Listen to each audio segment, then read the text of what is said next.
राज श्यामा कहिए, राज श्यामा कहिए,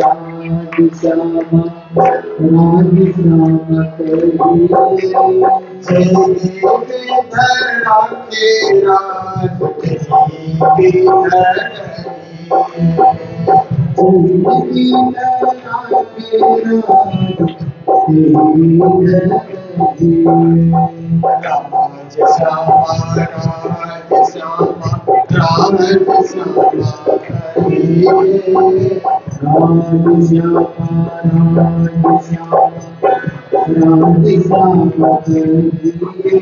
राज श्यामा कहिए, सदा सुखी रहे।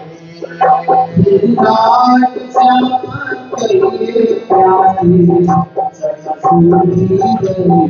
सदा सुखी रहे। राज श्यामा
कहिए, यहाँ रांची के इतिहास में एक नया अध्याय जुड़ गया है। आज श्री कृष्ण प्रणामी सेवा धाम का उद्घाटन होना रांची के भक्तजनों के लिए, रांची के श्रद्धालुओं के लिए, रांची के सुंदरसार के लिए एक सौभाग्य का विषय बन गया। और प्रातः काल से हम देख रहे हैं, जब से मंदिर का पर्दा उद्घाटन हुआ तब से दर्शनार्थियों का तांता लगा हुआ है। कभी कभी तो ऐसा लगता है कि तिरुपति बालाजी यही बन गया। ऐसी भीड़ तिरुपति बालाजी में लगती है दर्शनों के लिए। और ये सेवा धाम, श्री राज जी का धाम, श्री कृष्ण जी का धाम, ये भी दर्शनीय, पावन, पवित्र और राज्य के लिए एक उपहार के रूप में, एक देखने योग्य तीर्थ धाम के रूप में यहाँ पर उपस्थित हुआ है। तो आप देखिए कि कभी कभी मंदिर बनते हैं तो नेताओं को बुलाया जाता है ना उद्घाटन करने के लिए। नेताजी आप आइए, पधारिए, इस मंदिर का उद्घाटन कीजिए। पर यहाँ ऐसा नहीं हुआ। यहाँ संतों को बुलाया गया, महंतों को बुलाया गया, गुरुजनों को बुलाया गया, आचार्य जनों को बुलाया गया कि गुरुदेव आप आइए, पधारिए और इस पावन मंदिर का उद्घाटन करके जनता को समर्पित कीजिए, लोकार्पण कीजिए इसका। तो गुरुजन आए और गुरुजनों के पवित्र कर कमलों से, क्योंकि गुरुओं का काम है पवित्र सोचना, पवित्र कार्य करना और लोगों में पवित्रता लाना। आप देखिए, गुरुजन हाथ में माला लेकर के जपते हैं ना, आपने देखा होगा शाम सवेरे जब पूजा में बैठते हैं गुरुजन, तो हाथ में माला लेकर के जपते हैं। माला जपने से हाथ पवित्र हो जाता है, क्योंकि परमात्मा का नाम का जाप जिन हाथों से हुआ वो हाथ पवित्र हो जाते हैं, पावन हो जाते हैं। ऐसे हाथ से मंदिर का उद्घाटन हो जाए, ऐसे हाथ से भक्तजनों को आशीर्वाद मिल जाए तो वो कल्याणकारी होता है, जीवन को सुखद बनाने वाला, जीवन को आनंदप्रद बनाने वाला होता है। तो राज्य में आप देखिए, दो तरह के लोग यहाँ हैं, एक दिमागी पागल, एक दीनी पागल। दिमागी पागल तो पागल खाने में इलाज के लिए जाते हैं, दीनी पागल मंदिर में आते हैं। क्योंकि दिल पागल कब होता है? जब परमात्मा के रंग में दिल रंग जाता है तो दिल पागल होता है। और जब दिल पागल होता है तो बिना मंदिर गए, बिना दर्शन किए दिल मानता ही नहीं है। हमें मंदिर लेकर के जाओ, सत्संग में लेकर के जाओ। राधे श्याम कहिए प्यारे, सदा सुखी रहिए। राधे श्याम कहिए प्यारे, सदा सुखी रहिए। श्री राधे श्याम, राधे श्याम, राधे श्याम कहिए, राधे श्याम, राधे श्याम,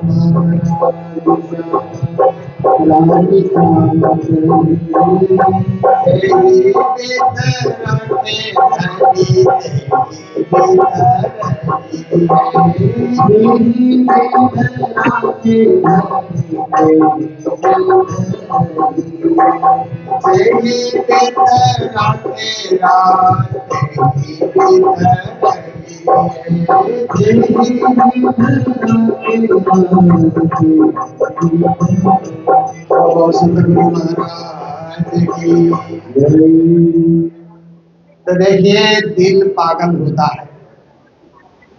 परमात्मा को पाने के लिए, परमात्मा के चरणार बिंद को छूने के लिए, परमात्मा के परम धाम जाने के लिए,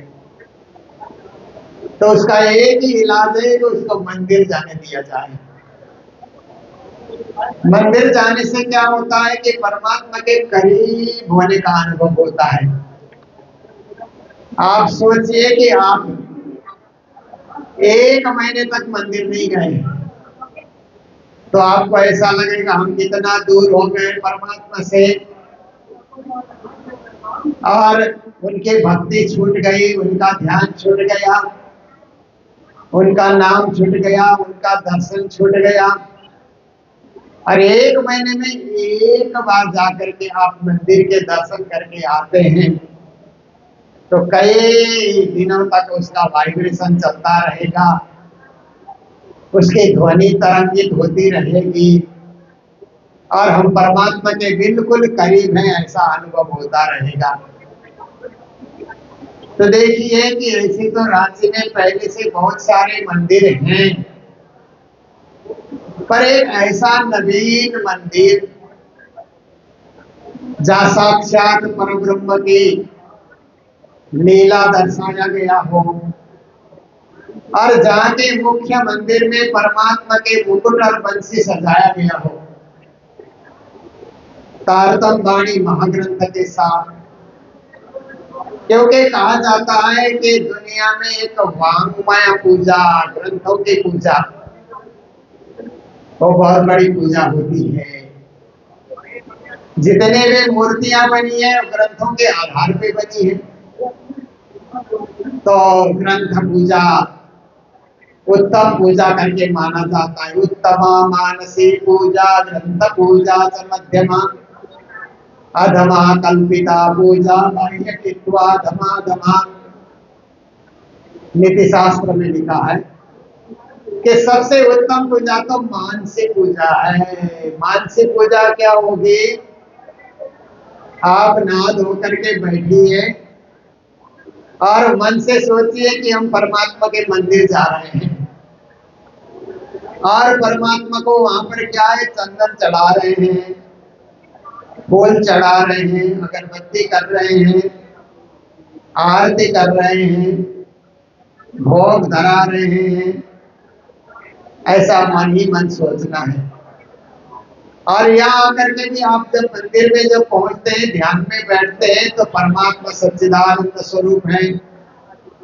उनमें सबके किरणें मेरे ऊपर आ रही है, चैतन्य की किरणें मेरे ऊपर आ रही है, उनका आनंद मेरे जीवन में उतर रहा है। ये भाव लेकर के मन ही मन ऐसा भाव लेकर के हम बैठते हैं तो मानसिक पूजा हो जाती है। पर मानसिक पूजा करने के लिए मन को एकाग्र करना बहुत जरूरी है, क्योंकि हमारा मन बड़ा चंचल है ना। चंचलम ही मनः कृष्ण प्रमाति बलवदृढ़ तस्याहं निग्रहं मन्ये वायुरेव सुदुष्करम्। अर्जुन ने कहा, हे श्री कृष्ण, कैसे ध्यान करें? मन तो बड़ा चंचल है, कभी इधर सोचता है, कभी उधर सोचता है, कभी बंदर की तरह उछल कूद मचाते रहता है, कभी सतगुणी हो जाता है, कभी रजगुणी हो जाता है, कभी तमगुणी हो जाता है। ये मन, इस मन को कैसे रोकना, इस मन को कैसे काबू में रखना, इस मन को कैसे कंट्रोल करना, जो अति चंचल है। श्री कृष्ण ने कहा ये भी कंट्रोल में रहेगा, क्योंकि ऐसा ना सोचो कि किसी का मन कभी कंट्रोल होगा ही नहीं, ऐसी बात नहीं है। मन को सही दिशा दिया जाए तो मन कंट्रोल में आ जाता है, और सबसे सही दिशा है परमात्मा की भक्ति। परमात्मा के भक्ति की तरफ मन उन्मुख हो जाता है तो अपने आप काबू में हो जाता है, अपने आप वो अच्छा अच्छा सोचने लग जाता है, अच्छे अच्छे विचार आ जाते हैं। इसलिए मन में अच्छे विचार आए वो भी परमात्मा की पूजा है, वो भी परमात्मा की आराधना है।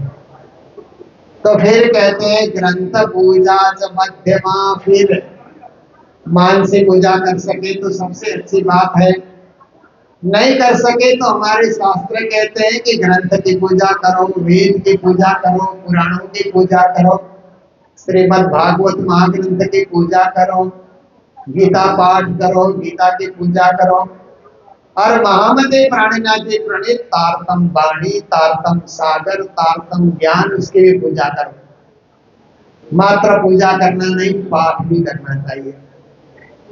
देखिए अभी सिलीगुड़ी में एक प्रोग्राम हुआ, गीता जयंती के दिन एक प्रोग्राम हुआ, तो पूरे बंगाल के संत आए थे और पूरे श्रद्धालु आए थे। तो उन्होंने क्या किया कि 1 लाख जन एक साथ गीता का पाठ करेंगे गीता जयंती के उपलक्ष्य में। बहुत बड़ा मैदान उन्होंने वहां पर तैयार रखा, मुझे भी वहां पर आमंत्रित किया गया था। सारे बंगाल और अन्य क्षेत्र से भी संत गुरुजन आए थे, नेता लोग भी आए थे, जनता भी वहां पर आई, श्रद्धालु वहां पर आए। 1 लाख लोग लगभग वहां पर इकट्ठे हो गए।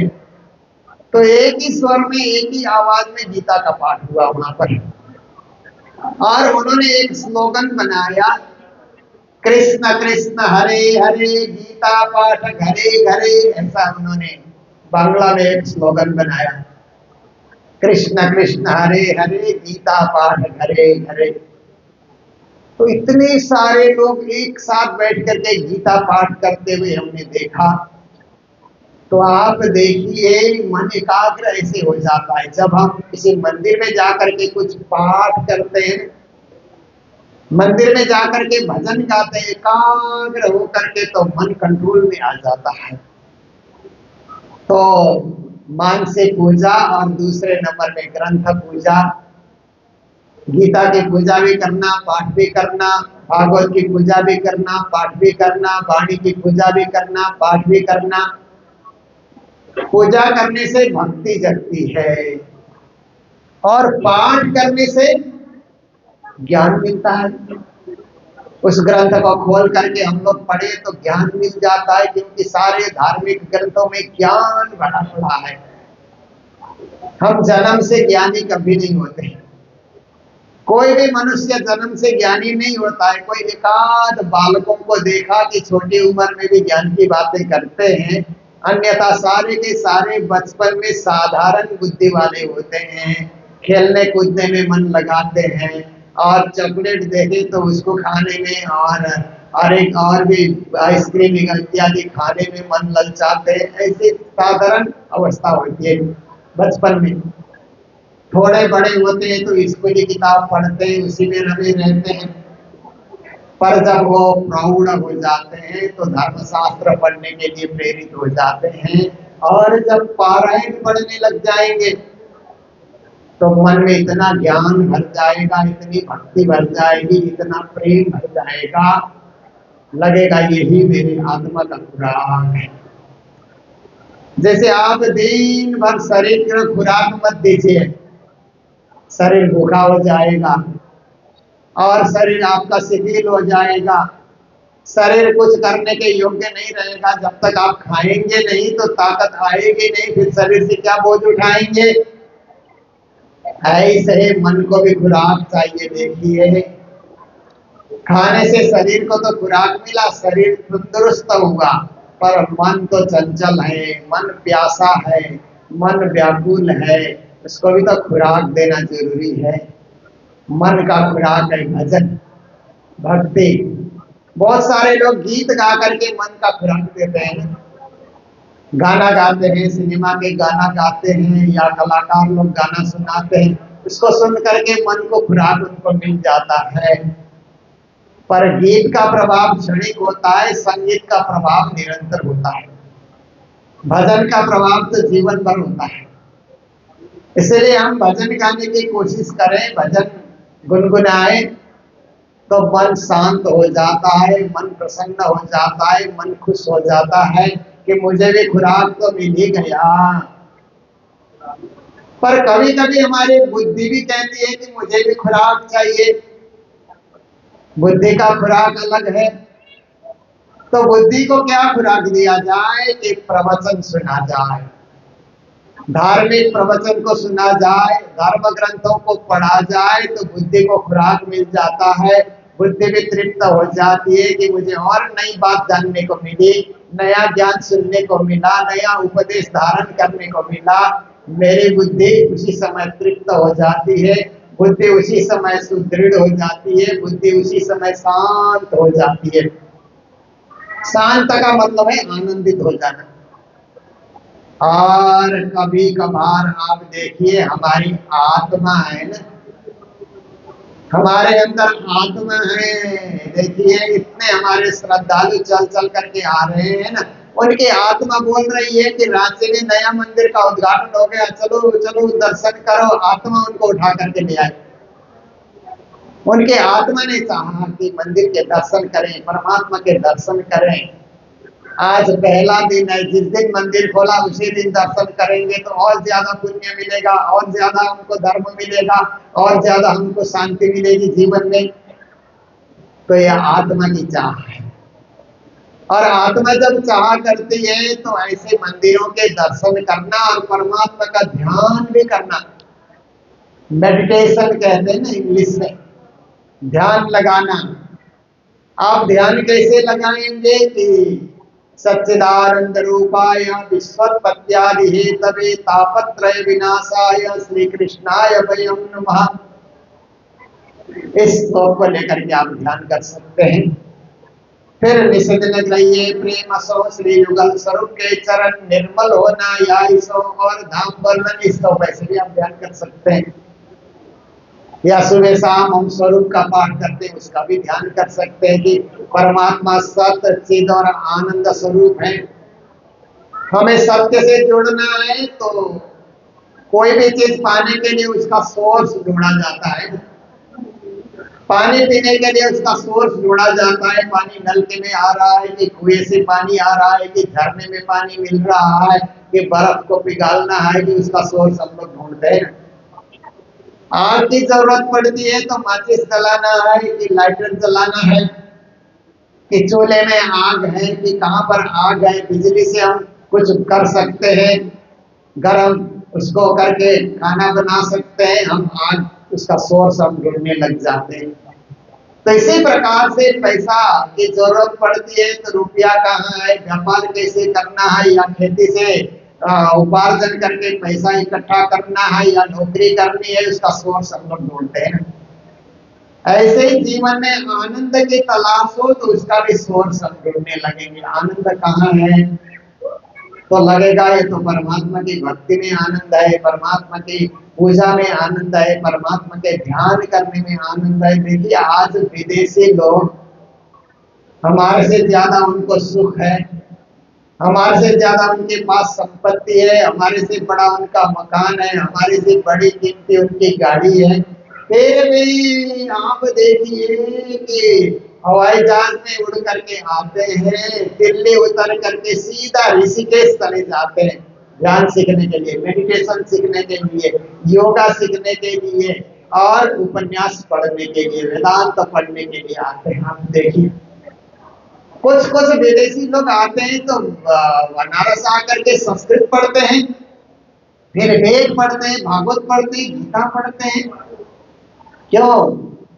उनके देश में भौतिक उन्नति तो चरम पर है और उनके पास रुपया पैसा भी ज्यादा है, परंतु उनकी आत्मा कहती है जीवन यही नहीं है, जीवन में और खोज करो।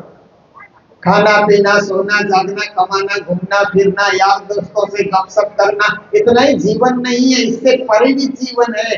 वो परे के जीवन है, आनंद की तलाश है और वो आनंद प्राप्ति के लिए धर्मशास्त्र का अध्ययन करना होगा, ध्यान योग को सीखना होगा, ज्ञान योग को सीखना होगा, भक्ति योग को सीखना होगा।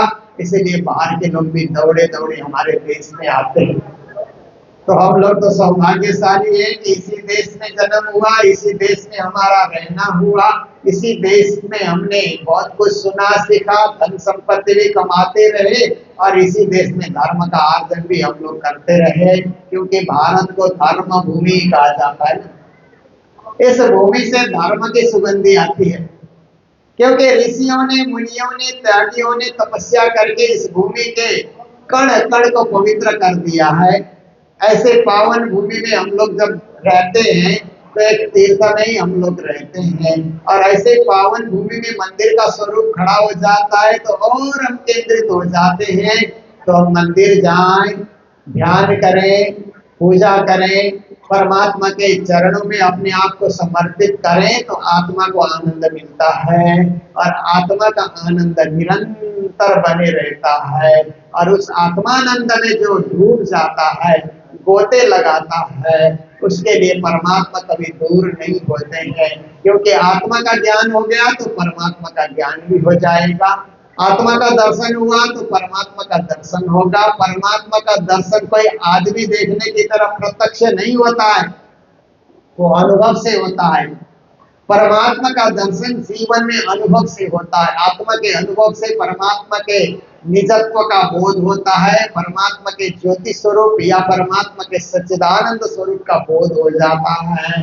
कभी कभी बच्चे पूछते हैं ना कि भगवान कहाँ है, क्योंकि उनको बताना कठिन होता है, वो आत्मानंद को नहीं समझते, परमात्मानंद को नहीं समझते, सच्चिदानंद को नहीं समझते। पर आप प्रौढ़ हो जाएंगे, प्रौढ़ होने के बाद आपका ज्ञान आपको कहेगा। हाँ, ध्यान में जब हम झुक जाते हैं, पूजा में एकाग्र होते हैं तो वाकई हमें आत्मानंद का अनुभव होता है। फिर ऐसी क्रिया जब प्रारंभ हो जाती है तो रात को भी थोड़ा पूजा करके ध्यान करके, सुबह भी पूजा करके ध्यान करके, दिन भर आप पुरुषार्थ करेंगे, कमाई करेंगे, धंधा करेंगे, नौकरी करेंगे, व्यापार करेंगे, व्यवसाय करेंगे, पर आत्मा में आनंद भरा हुआ है। तो ऐसे ब्रह्मानंद की बात तारतम वाणी में महामती प्राणनाथ जी करते हैं। श्री महामती कहे सुनो साथ देखो खोल वाणी प्राणनाथ, धनी न्याय धाम से वचन दिन से न्यारे न होए चरण न, कहते मेरी वाणी को खोल करके देखो, ये वाणी यहाँ की वाणी नहीं है, ये साक्षात धामधनी परम धाम से तारतम वाणी के माध्यम से ब्रह्म ज्ञान लेकर के आए हैं। जो इसका श्रवण करेगा, मनन करेगा, निधिध्यास करेगा, वो ब्रह्मानंद स्वरूप हो जाएगा और ब्रह्म धाम को प्राप्त करेगा, आवागमन से रहित हो जाएगा और उसका जीवन, संसार में जीवन प्राप्त करना धन्य धन्य हो जाएगा। ऐसी शिक्षा महामती प्राणीनाथ जी वाणी के माध्यम से दे रहे हैं।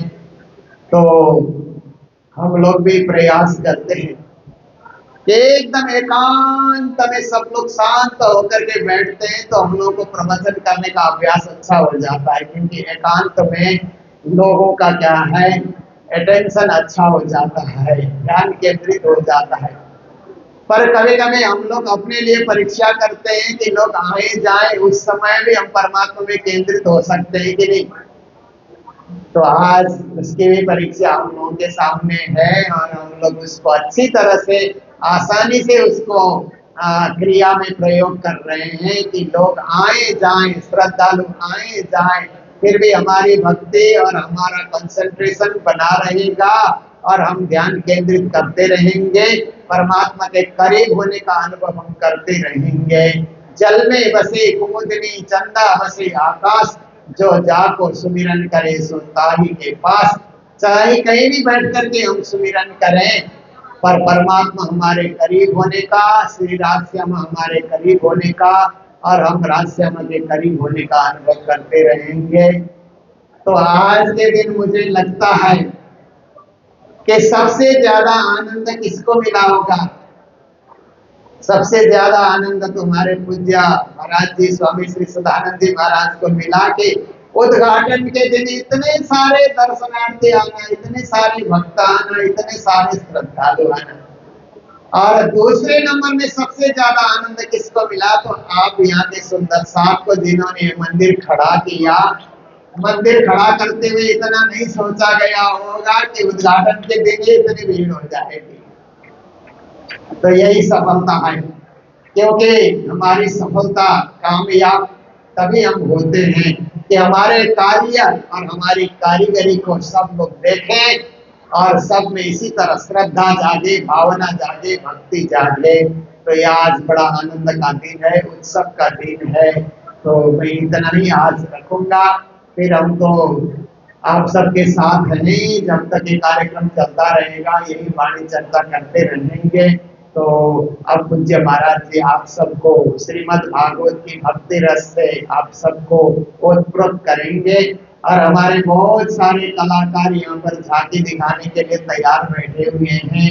तो उनकी झांकियों को भी हम लोग देखते रहेंगे, अवध करते रहेंगे और हमारे श्रद्धालु के आते जाते हैं ताता को भी हम लोग देखते ही रहेंगे और अपने इस कार्यक्रम को सुंदर रूप से आगे बढ़ाएंगे। जय जयकार के साथ बोलो कृष्ण कन्हैया लाल की, सतगुरु महाराज की, श्री प्राणनाथ प्यारे की, आज के आनंद की।